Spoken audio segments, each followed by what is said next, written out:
আল্লাহ আমার প্রভু আমার নহি নহি ভয় মহান আল্লাহ রব্বুল আলামিনের দরবারে আলিশানে লাখো কোটি সুজুদ পেশ করি যে আল্লাহ সুবহানাহু ওয়া তাআলা এই প্রচণ্ড গরম তাপদাহ দাবদাহ কমিয়ে আল্লাহ রব্বুল ইজ্জত একটি সুন্দর পরিবেশ তৈরি করে দিয়েছেন। দেশের বিভিন্ন জায়গায় ঢাকা সহ বিভিন্ন জায়গায় বৃষ্টিপাত হয়েছে, আরও বৃষ্টিপাতের সম্ভাবনা রয়েছে। গরম দেওয়ার মালিক যেমন আল্লাহ সুবহানাহু ওয়া তাআলা, আবার গরম কমিয়ে সুন্দর সুবাতাস বহায়া দেওয়ার মালিককে জোরে বলেন ওই আল্লাহ সুবহানাহু ওয়া তাআলা।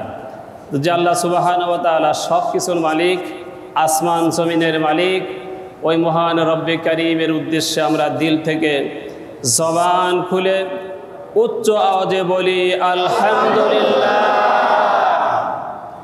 রাসূল করিম সাল্লাল্লাহু আলাইহি সাল্লামের প্রতি দরুদ ও সালাম, যিনি রহমাতুল লিল আলামিন সিরাজাম মুনীর, ওই মহান নবীর উপরে আমরা দরুদ ও সালাম পেশ করি। সকলে পড়ি সাল্লাল্লাহু আলাইহি ওয়াসাল্লাম। সম্মানিত উপস্থিতি, আমরা গত সপ্তাহের ধারাবাহিক আলোচনায় আজকেও আমরা রাসূল করিম সাল্লাল্লাহু আলাইহি সাল্লামের প্রতি সাহাবায়ে কেরাম রিদওয়ানুল্লাহি তাআলা আলাইহিম আজমাইনদের কেমন ভালোবাসা ছিল, কেমন তার জন্য পাগল ছিলেন রাসূলের জন্য, সেই ব্যাপারে আমরা হাদিস থেকে একটি ঘটনা আমরা বলবো ইনশাআল্লাহ তাআলা। রাসূল করিম সাল্লাল্লাহু আলাইহি সাল্লামের একজন সাহাবী ছিলেন সাআদ সালামী রাদিয়াল্লাহু তাআলা আনহু। তিনি অত্যন্ত কালো ছিলেন, বেটে ছিলেন, স্বাস্থ্য বেশি ছিল, ঠোঁট মোটা ছিল, গোলাম ছিল, হাবশী দেশের মানুষ ছিল। বেলাল রাদিয়াল্লাহু তাআলা আনহুর মতো অনেকটাই দেখতে ছিল। সুবহানাল্লাহ বলেন। দেখতে সুন্দর না, বাড়িঘর ছিল না, সম্পদ ছিল না, কিচ্ছু ছিল না, নিঃস্ব আল্লাহ রাসূলের দরবারে তিনি থাকতেন। আল্লাহ রাসূলের হাতে তিনি মুসলমান হয়েছিলেন। এই সাহাবী তিনি একদিন রাস্তার পাশে বসে চিন্তায় মগ্ন, কান্নাকাটি করছেন। ভাগ্যক্রমে দিনের নবী রাসূল আরবি রহমাতুল লিল আলামিন মুহাম্মদ রাসূলুল্লাহ সাল্লাল্লাহু আলাইহি সাল্লাম ওই রাস্তা দিয়ে যায়। যাওয়ার সময় লক্ষ্য করলেন তার সাহাবী সাদ সালামী বসে বসে কি যেন চিন্তা করছেন, কান্না কান্না ভাব। রাসূল সাহাবীকে বুঝতে না দিয়ে তিনি পিছন দিক দিয়ে গিয়ে তার চোখ চেপে ধরলেন। সুবহানাল্লাহ বলেন। এটা খেয়াল করেন তো, বিশ্বনবী রাসূল করিম সাল্লাল্লাহু আলাইহি সাল্লাম পোলাপান যেমন রহস্য করে, আনন্দ উল্লাস করে, খেলাধুলা করে, ওইভাবে পিছন দিক দিয়ে চোখ চেপে ধরেছেন। কণ্ঠটা একটু ঘুরিয়ে অন্য কণ্ঠে তিনি বলার চেষ্টা করলেন, বলো তো আমি কে। আল্লাহু আকবার বলেন।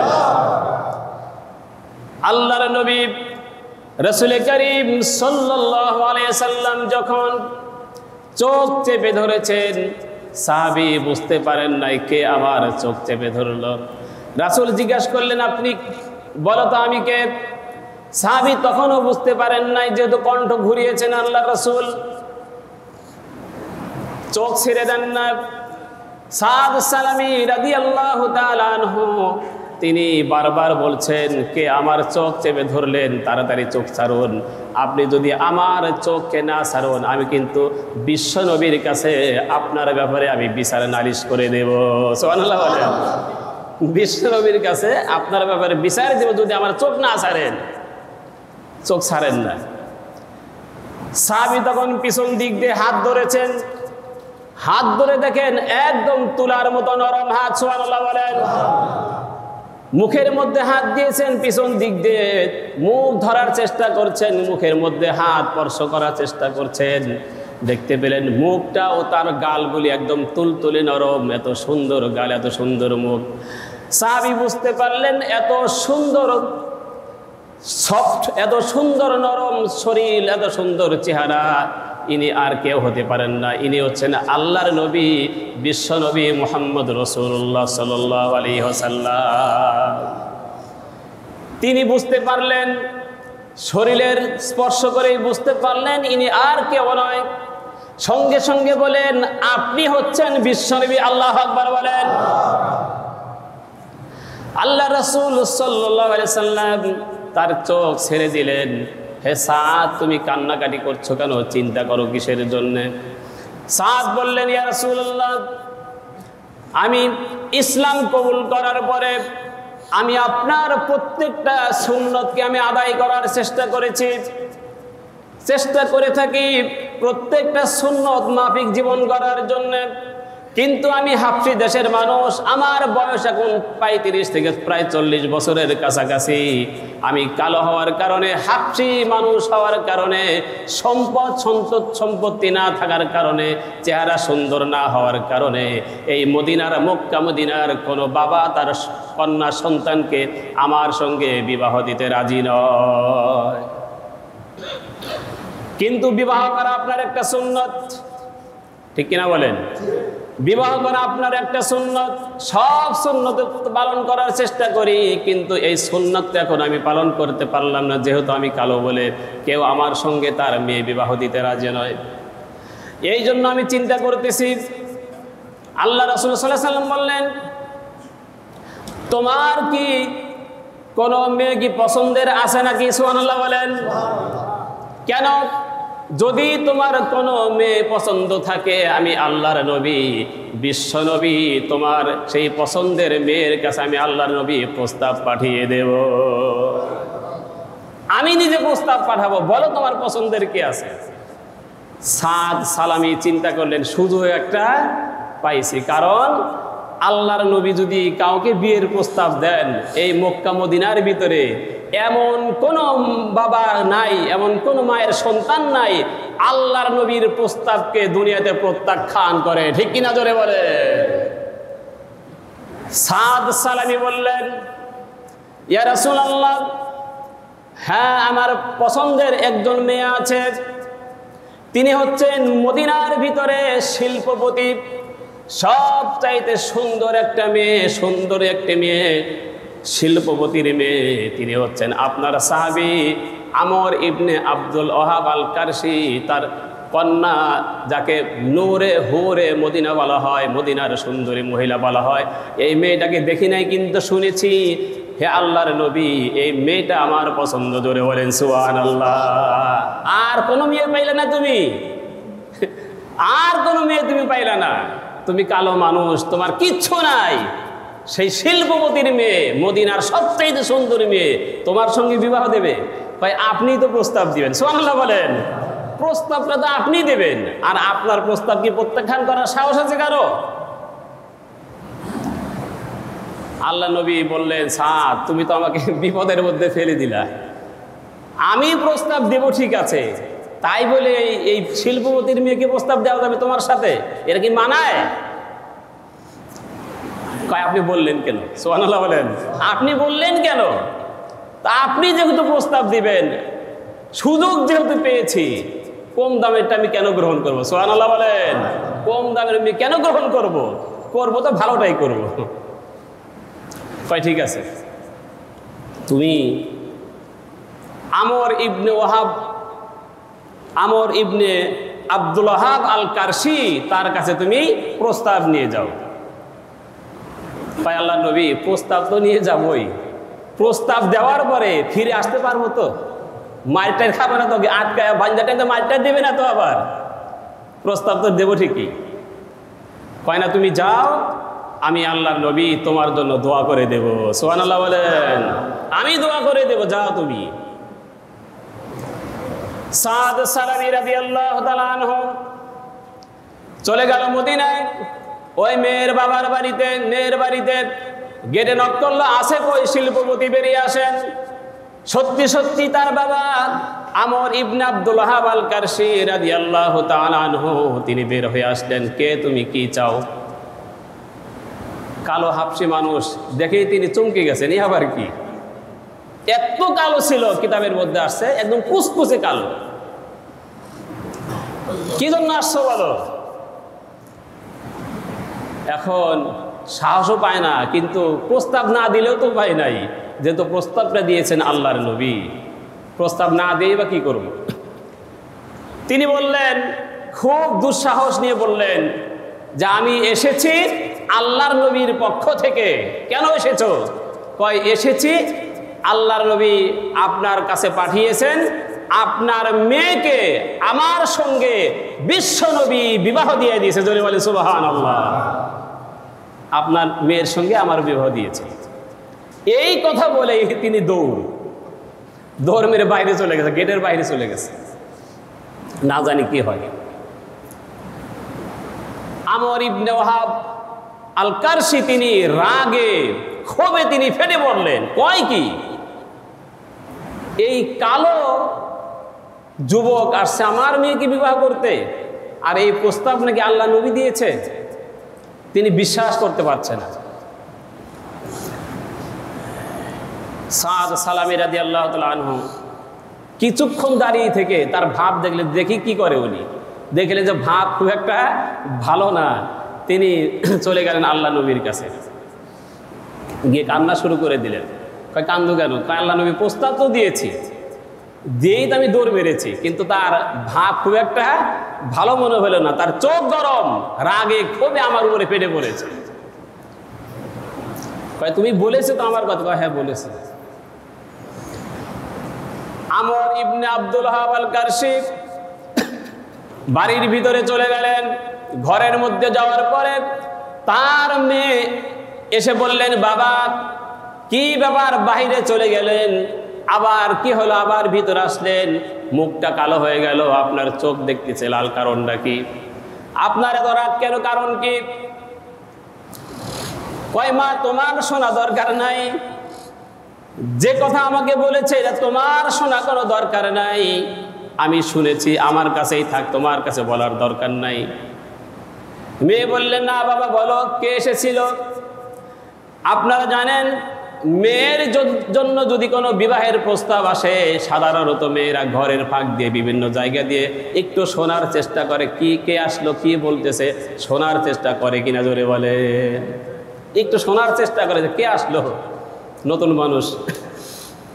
মেয়ে সব শুনেছে, যে প্রস্তাব দিয়েছে মেয়ে শুনেছে। বাবা বাধ্য হয়ে বললেন, মা এসেছিলেন আল্লাহর নবীর একজন সাহাবী, কালো কুচকুচে মানুষ, তিনি এসেছিলেন তোমার বিবাহের প্রস্তাব নিয়ে। মেয়ে বললেন, বাবা এই প্রস্তাবটা কে পাঠিয়েছে? সুবহানাল্লাহ বলবেন না? প্রস্তাব কে পাঠাইছে বলেন? আমর ইবনে ওয়াহাব আল কারশি তিনি বললেন যে প্রস্তাব দিয়েছে দুনিয়ার আর সাধারণ কোনো মানুষ নয়, প্রস্তাবটা নাকি দিয়েছেন আল্লাহর নবী, বিশ্ব নবী মুহাম্মদ রাসূলুল্লাহ সাল্লাল্লাহু আলাইহি ওয়াসাল্লাম। আপনি কি বলেছেন? কয় আমি বলবো কি, আমার রাগ দেখেই সাহাবী দৌড়। সুবহানাল্লাহ বলেন। আমার চেহারা দেখেই দৌড়, আমার তো রাগে অবস্থা খারাপ, আমি আর কি বলবো? প্রত্যাখ্যান মুখে আর বলবো কি, আমার ভাব দেখেই অবস্থা খারাপ, তার চলে গেছে। মেয়ে বললেন, বাবা আল্লাহর নবীর সাহাবী হতে পারে সে কালো, হতে পারে সে হাবশী দেশের মানুষ, হতে পারে তার কোনো সম্পদ নাই, টাকা পয়সা নাই, ঘর বাড়ি কিচ্ছু নাই, কিন্তু আল্লাহর নবী যে সাহাবীকে প্রেরণ করেছে তার নিজের বিবাহের জন্য, আমার বিশ্বাস হলো এই সাহাবীকে আল্লাহর নবী সব চাইতে বেশি ভালোবাসে। এটা আমার বিশ্বাস, নইলে কেন প্রস্তাব পাঠাবে? বাবা তুমি কি এই প্রস্তাব প্রত্যাখ্যান করেছো? কয় মেয়ে তুমি জানো না, তুমি অত শিল্পপতির মেয়ে, বিশ্ব সুন্দরী, তোমার সাথে কি ওই কালো মানুষটার প্রস্তাব, এটা কি বিবাহ মানায়? এটা কি সম্ভব? মেয়ে বললেন, বাবা সম্ভব না হলেও আমার কাছে সম্ভব, কারণ হলো আমি শিল্পপতির মেয়ে হতে পারি, আল্লাহর নবীর একজন সাহাবীর কাছে আমি শিল্পপতির মেয়ের কোনো দাম নাই, সুবহানাল্লাহ বলে। আর প্রস্তাবটা বানিয়েছেন দুনিয়া আখিরাতের বাদশা বিশ্বনবী প্রস্তাব দিয়েছে। এই প্রস্তাব আপনি প্রত্যাখ্যান করবেন? সুবহানাল্লাহ বলেন না। মেয়ের কথা শুনে বাবা আশ্চর্য হয়ে যাচ্ছে, কয় কি বাবা, তুমি যদি আমাকে ভালোবাসো, আমার মন যদি রক্ষা করতে চাও, তাড়াতাড়ি করে ওই ছেলেকেই তুমি নিয়ে আসো, এই ছেলেকে আমি বিবাহ করব, যেহেতু প্রস্তাব দিয়েছেন বিশ্বনবী মুহাম্মদ রাসূলুল্লাহ সাল্লাল্লাহু আলাইহি সাল্লাম। আমর ইবনে ওয়াহাব আল কারশী তিনি আবার চলে গেলেন, দৌড়ে চলে গেলেন আল্লাহর নবীর দরবারে। আল্লাহর নবীর কাছে সাদ সালামি বসা, দূর থেকে দেখতে পেলেন ওই আসতেছে মেয়ের বাবা আব্দুল ওয়াহাব আল কারশী। সাদ সালামি বললেন, ইয়া রাসূলুল্লাহ সাল্লাল্লাহু আলাইহি সাল্লাম, আমি এখান থেকে চলে গেলাম। কয় না, তুমি বসো। সুবহানাল্লাহ বলেন না। তুমি বসো, দেখি না কি হয়। কয় না, তার ভাব বেশি ভালো মনে হচ্ছে না, না জানি কি করে বসে, আমি চলে যাই। কয় না, তুমি বসো। যাওয়ার পরে সালাম দিলেন, ইয়া রাসূলুল্লাহ আসসালামু আলাইকা ইয়া রাসূলুল্লাহ। তিনি গিয়েই বললেন, হে আল্লাহর নবী, আল্লাহর রাসূল সাল্লাল্লাহু আলাইহি ওয়াসাল্লাম, আপনি যেই সাহাবীকে প্রেরণ করেছেন আমি বুঝতে পারি না, এই বোঝার আগে আপনার সাহাবী দৌড় মেরেছে। যাই হোক, আপনি যেহেতু প্রস্তাব পাঠিয়েছেন এই ছেলেকে বিবাহ করার জন্য, আমার মেয়ে রাজি, আমার স্ত্রী রাজি, আমি নিজেও রাজি। জোরে বলেন সুবহানাল্লাহ। সাদ সালামীকে বললেন, হে সাদ, তুমি যে বিবাহ করবে, তোমার কি সম্পদ আছে? বিয়ে করতে তো দেন মহারণা দিতে হয়, ঠিক কিনা বলেন? দেন মহারণা দেওয়া সুন্নত না ফরজ না নফল? জোরে বলেন কি? ফরজ। দেন মোহর দিতে হবে। কয় টাকা আছে তোমার কাছে? কয় এক পয়সাও নাই। সুবহানাল্লাহ বলেন। বাড়িঘর কিছু আছে? কয় কিচ্ছু নাই, একদম নিঃস্ব হাত। তাহলে বিবাহ করবা কেমনে? কয় আল্লাহ রাসূল, আপনি না সব কিছু, আমার তো গার্জিয়ান, আপনি সব কিছু করে ব্যবস্থা করে দিবেন। আল্লাহ রাসূল সাল্লাল্লাহু আলাইহি ওয়াসাল্লাম বলেন, বাড়ি তোমার নাই, সেই ব্যবস্থা নয় পরে করবে না, কোথায় থাকবা, কিন্তু দেনমোহর তো লাগবে। তুমি যাও আমার সাহাবী আব্দুর রহমান ইবনে আউফ রাদিয়াল্লাহু তাআলা আনহুর কাছে গিয়ে বলো, আল্লাহর নবী তোমার বিবাহের জন্য 200 দিরহাম দিতে বলেছে। সুবহানাল্লাহ বলেন। আল্লাহর নবীর সাহাবী সাদ সালামী রাদিয়াল্লাহু তাআলা আনহু আব্দুর রহমান ইবনে আউফের কাছে গেলেন। তিনি ধনাঢ্য ব্যক্তি, তিনি একজন শিল্পপতি। গিয়ে বললেন 200 দিরহাম চেয়েছেন। আল্লাহর নবীর সাহাবী আব্দুর রহমান ইবনে আউফ রাদিয়াল্লাহু তাআলা আনহু তিনি 200 দিরহাম দিয়ে দিলেন, আরো কিছু বেশি দান করে দিলেন। আসার পরে বলেন, এই যে ইয়া রাসূলুল্লাহ 200 টাকার বেশি দিয়েছে, এবার যাও আবার সবচাইতে ভালো একজন সাহাবী, যিনি 2টা নূরের মালিক, যিনি আমার 2টা মেয়েকে বিবাহ করেছেন, নাম বলেন। হযরত ওসমান জিন্নুরাইন, 2টা নূরের মালিক, আল্লাহর নবীর 2টা কন্যাকে বিবাহ করেছেন। পৃথিবীর ভিতরে সবচাইতে লজ্জাশীল মানুষ আমার নবী, আমার সাহাবী ওসমানের কাছে যাও, তার কাছে গিয়ে তুমি 200 দিরহাম নিয়ে আসো। সাদ সালামী চলে আসলেন ওসমান রাদিয়াল্লাহু তাআলা আনহুর কাছে, 200 দিরহাম দিলেন, আর কিছু বেশি দিয়ে দিলেন। ইয়া রাসূলুল্লাহ, 400 দিরহামের বেশি হয়েছে, মহারণার টাকা তো হয়ে গেল। আল্লাহর নবী বললেন, তোমার মেয়েকে, তোমার স্ত্রীকে যে তুমি ঘরে নিয়ে আসবা, কসমেটিক্স কিনতে হবে না, বাজার করতে হবে, মার্কেট করতে হবে, শাড়ি কিনতে হবে, চুনো পাউডার কিনতে হবে, টাকা কোথায়? কয় কিচ্ছু নাই আমার কাছে। কয় এবার যাও আমার এমন একজন সাহাবী, যার কোনো সম্পদ নাই, গরিব সাহাবী, কিন্তু বরকত দিয়ে আল্লাহ রাব্বুল আলামিন তার ঘর ভরে রেখেছে। আমার মেয়ের জামাই, নাম বলেন। আমার মেয়ের জামাই হযরতে আলী রাদিয়াল্লাহু তাআলা আনহুর কাছে যাও। তিনি এমন গরিব মানুষ ছিলেন, ঘরে খাবার থাকতো না, বাজার করার টাকাও থাকতো না। আল্লাহ নবী বললেন, আমার আলীর কাছে যাও। তিনি কেমন গরিব ছিলেন সেটা বলতে হলে তারা 2 ঘন্টা সময় লাগবে। আল্লাহ নবীর সাহাবী আলী রাদিয়াল্লাহু তাআলা আনহুর জীবনী যদি বলতে যাই, গরিবের অবস্থা বলতে গেলেও কয়েক ঘন্টা সময়ের দরকার। সেদিকে যাচ্ছি না, তার কাছে চলে গেলেন। কেমনে টাকার ব্যবস্থা আল্লাহ করলেন? আলীর কাছে যাওয়ার সঙ্গে সঙ্গে যখন বললেন, হযরত আলী রাদিয়াল্লাহু তাআলা আনহু 200 দিরহাম বের করে দিলেন, আর কিছু বেশি দিয়ে দিলেন।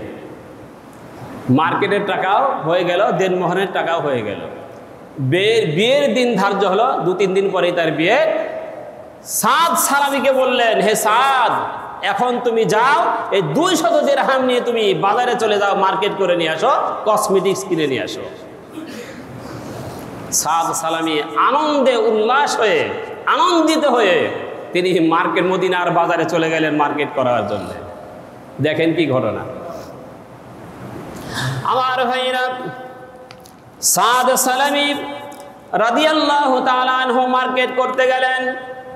কেবল কেনাকাটা শুরু করবেন, কসমেটিক্স কিনতে যাবেন, এমন সময় কে যেন মদিনার বাজারের মধ্যে তিনি ঘোষণা করতেছেন, আন্নাফির আন্নাফির, জিহাদের ডাক এসে গেছে। হে সাহাবীরা, কে আছো? আল্লাহর নবীর আশিক, আল্লাহর নবীর প্রেমিক, তোমরা কে আছো? আল্লাহর নবী রাসূল করিম সাল্লাল্লাহু আলাইহি ওয়াসাল্লাম উহুদের ময়দানে যুদ্ধে গিয়েছেন, তিনি রক্তাক্ত হতে পারেন। তোমরা কে আছো যুদ্ধের ময়দানে যাওয়ার জন্য প্রস্তুত? জোরে বলেন সুবহানাল্লাহ। সাদ সালামী রাদিয়াল্লাহু তাআলা আনহু মনের মধ্যে দুইটা চিন্তা। একটা হলো মদিনার বিশ্ব সুন্দরী, সবচাইতে সুন্দরী মেয়ে তার বউ হবে আগামীকাল। এই চিন্তা তার মনের ভিতরে আনন্দ, তিনি মার্কেট করতে আসছেন। আর একদিকে আল্লাহর নবী জিহাদের ময়দানে থাকবেন, আর তিনি তার স্ত্রী নিয়ে আনন্দ উল্লাস করবেন, আল্লাহর নবীর সাহাবী। এই দুইটা চিন্তা মাথার ভিতরে আনার পরে তিনি আল্লাহর নবীকে বেশি প্রাধান্য দিলেন। জোরে বলেন সুবহানাল্লাহ। মার্কেট আমার দরকার নাই, ওই মার্কেটের টাকা দিয়ে তাৎক্ষণিক তিনি যুদ্ধের সামানা কিনলেন। আল্লাহু আকবার বলেন। যুদ্ধের সামানা কিনলেন, তরবারি কিনলেন, ঢাল কিনলেন, যা যা দরকার সব কিছু ক্রয় করে তিনি সঙ্গে সঙ্গে জিহাদের ময়দানে, উহুদের ময়দানে চলে গেলেন যুদ্ধ করার জন্য। অনেক বড় ঘটনা হাদিসের মধ্যে আসছে, সংক্ষেপে বলি। আল্লাহর নবীর সাহাবী সাদ সালামী রাদিয়াল্লাহু তাআলা আনহু যুদ্ধের ময়দানে যুদ্ধ করতে করতে অনেক কাফেরকে হত্যা করে তিনিও শেষ পর্যন্ত শাহাদাত বরণ করলেন। সুবহানাল্লাহ। তিনি শহীদ হয়ে গেলেন। যুদ্ধ শেষে অনেক সাহাবী মারা গেলেন উহুদের ময়দানে। আল্লাহর নবী নিজেও দান মোবারক শহীদ করলেন, রক্তাক্ত হলেন। যুদ্ধ শেষে আল্লাহ নবী সাল্লাল্লাহু আলাইহি ওয়াসাল্লাম বললেন, তোমরা শহীদদের লাশগুলি তোমরা একত্রিত করো। লাশ একত্রিত করা হচ্ছে। এমন সময় আল্লাহ রাসূল সাল্লাল্লাহু আলাইহি ওয়াসাল্লামকে এক সাহাবী বললেন, ইয়া রাসূলুল্লাহ, এই সাহাবীকে হাত পাও কাটা, সব কিছু কাটা, কালো কুচকুচে একজন মানুষ দেখতেছি, ইনি কে? আল্লাহর নবী এগিয়ে গিয়ে দেখলেন, কে? সাদ সালামী রাদিয়াল্লাহু তাআলা আনহু। তখনও তিনি মরেন নাই, তখনও জীবিত আছে। হাত পাও কাটার পরেও তখন জীবিত। আল্লাহ রাসূলকে দেখার সঙ্গে সঙ্গে তিনি আল্লাহ রাসূলকে সালাম দিলেন। আল্লাহু আকবার বলেন। ইয়া রাসূলুল্লাহ, ইয়া হাবিবাল্লাহ, আমি যুদ্ধের ময়দানে এসেছি। কেন তোমাকে না বাজার করতে পাঠিয়েছিলাম? সুবহানাল্লাহ বলেন। তুমি না তোমার বিয়ের মার্কেট করার জন্য গিয়েছিলে, তুমি যুদ্ধের ময়দানে কেন আসলে? আল্লাহর নবী, আমি যুদ্ধের ময়দানে এসেছি। কে যেন বলল, আল্লাহর নবী যুদ্ধের ময়দানে গিয়েছে। আমি আর সহ্য করতে পারি নাই, আমার স্ত্রীর কথা আমি ভুলে গিয়েছি। আপনার প্রেমে পাগল হয়ে আপনি যুদ্ধের ময়দানে কাফেরদের বিরুদ্ধে যুদ্ধ করবেন, আর আমি আনন্দ উল্লাস করব, আমার স্ত্রীর এটা হতে পারে না। আমি সঙ্গে সঙ্গে অস্ত্র কিনে, যুদ্ধের সামানা কিনে আমি যুদ্ধের ময়দানে এসে কাফেরদের বিরুদ্ধে যুদ্ধ করে আমি নিজেও মৃত্যু অবস্থায় আমি শাহিদ হয়েছি। আল্লাহর নবী সাল্লাল্লাহু আলাইহি ওয়াসাল্লামকে বললেন, ইয়া রাসূলুল্লাহ, আমার জানাজা আমি মৃত্যুবরণ করব কিছুক্ষণ পরে, হয়তো আমার জানাজা কোনো সাহাবীকে দিয়ে করবেন না। আপনি ওয়াদা দেন আল্লাহর নবী, আমার জানাজা আপনি নিজে নিজে আমার জানাজা করে আমাকে কবরে রাখবেন। কিছুক্ষণ পরেই বললেন, ইয়া রাসূলুল্লাহ, আমার নাকের মধ্যে আমি জান্নাতের সুঘ্রাণ পাচ্ছি, আমি মনে হয় এখন দুনিয়া ছেড়ে চলে যাব। আল্লাহর নবী তাকে সান্ত্বনা দিলেন, হে আমার সাহাবী, তুমি চলে যাও, আমি তোমার নিজ হাতে আমি তোমার লাশকে আমি কবরে রেখে আমি জানাজা করে তোমাকে আমি নিজেই দাফন করে দেব। জোরে বলেন সুবহানাল্লাহ। জানাজা করবেন, তখন সাহাবায়ে কেরাম লক্ষ্য করলেন আল্লাহর নবী জানাজার চারপাশ দিয়ে যখন হাঁটতেছে তিনি পা ভালো করে ফেলে না, শুধুমাত্র পায়ের পাতার আঙ্গুল দিয়ে হাঁটতেছে, পা পুরাপুরি পাও ফেলে না। হযরত আলী জিজ্ঞেস করলেন, ইয়া রাসূলুল্লাহ, আপনি কেন এই জানাজার ময়দানে এমন করে হাঁটতেছেন, আপনি পা পুরোটা ফেলছেন না কেন? আল্লাহর নবী বললেন, আমার সাদের শাহাদাতে আল্লাহ রাব্বুল আলামিন এত খুশি হয়েছেন, তার জানাজায় শরীক হওয়ার জন্য আল্লাহর রহমতের কোটি কোটি ফেরেশতা জমিনের মধ্যে অবতরণ করেছে। জোরে বলেন সুবহানাল্লাহ। এদের উপস্থিতির কারণে, লক্ষ লক্ষ ফেরেশতাদের উপস্থিতির কারণে জমিনের মধ্যে পা রাখার মতো এক বিন্দু জায়গাও আমি খালি দেখতেছি না। এই জন্য আমি পাকে সাবধানে পা এরকম খুঁড়িয়ে খুঁড়িয়ে আমি পা পেলে আমি হাঁটতেছি। জোরে বলেন সুবহানাল্লাহ। আমার ভাইরা, আল্লাহর নবী জানাজায় এক পর্যায়ে তিনি কাঁদলেন সাহাবীর অবস্থা দেখে, আবার কিছুক্ষণ পরে আবার হাসলেন। জানাজা শেষে সাহাবায়ে কেরাম বললেন, ইয়া রাসূলুল্লাহ, জানাজা করার সময় আপনি কাঁদলেন, আবার কিছুক্ষণ পরে হাসলেন, কারণটা কি? তো আমি কাঁদলাম এই কারণে, আমার এই সাহাবী বাজার করেছে, বিয়ে করার জন্য বাজার করবেন, কিন্তু সে বিশ্ব সুন্দরীকে বিয়ে করার পরেও তার বিয়ে হবে সব কিছু ফেলে রেখে আল্লাহর জমিনে আল্লাহর দিন কায়েম করার জন্য তিনি জিহাদের ময়দানে সে জীবন দিয়ে দিলেন। এই জন্য কাঁদতেছি।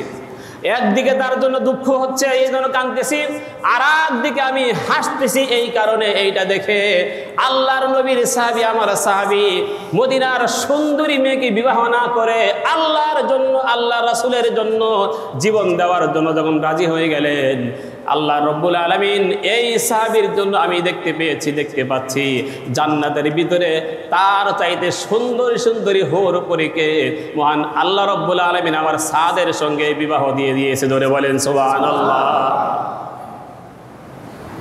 আমার ভাইরা, সাহাবায়ে কেরাম রিদওয়ানুল্লাহি তাআলা আলাইহিম আজমাইন আল্লাহর রাসূলের জন্য তারা এরকম ভাবে পাগল ছিলেন। আল্লাহর নবীর সাহাবী ওমর বলতেন, আল্লাহুম্মা রযুকনি শাহাদাতান ফি সাবিলি ওয়াজআল মাউতি ফি বালাদি রাসূলিক। আয় আল্লাহ, তুমি আমাকে শাহাদাতের সুদা পান করার তৌফিক দান করো, আর নবীর মদিনার শহরে আমাকে তুমি মৃত্যু দান করে। জোরে বলেন সুবহানাল্লাহ। আল্লাহুম্মা রযুকনি শাহাদাতান ফি সাবিলি ওয়াজআল মাউতি ফি বালাদি রাসূলিক। আমার ভাইরা, সব চাইতে সুন্দর মওত হলো শাহাদাতের মওত। জোরে বলেন সুবহানাল্লাহ। আমাকে শহীদ করে সেই মিছিলে শামিল করে নিও, যেই মিছিলের নেতা আমির হামজা খুবাইব খাব্বাব আল্লাহর ছিল যারা অতি প্রিয় শাল করে নিও। আমাকে শহীদ করে সেই মিছিলে শামিল করে দিও। আল্লাহু আকবার বলেন।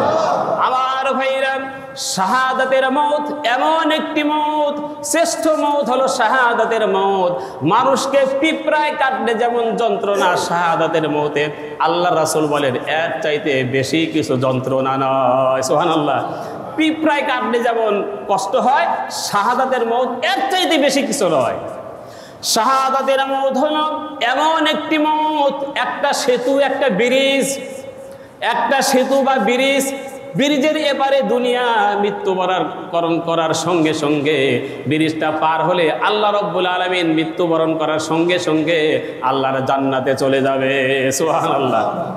একটা ব্রিজের মতো, ব্রিজের এপারে দুনিয়া, আর মৃত্যুবরণ করার সঙ্গে সঙ্গে সেই ব্রিজটা পার হয়ে কোথায় চলে যাবে? আল্লাহর জান্নাতে চলে যাবে। এটাই হচ্ছে শাহাদাতের মৃত্যু।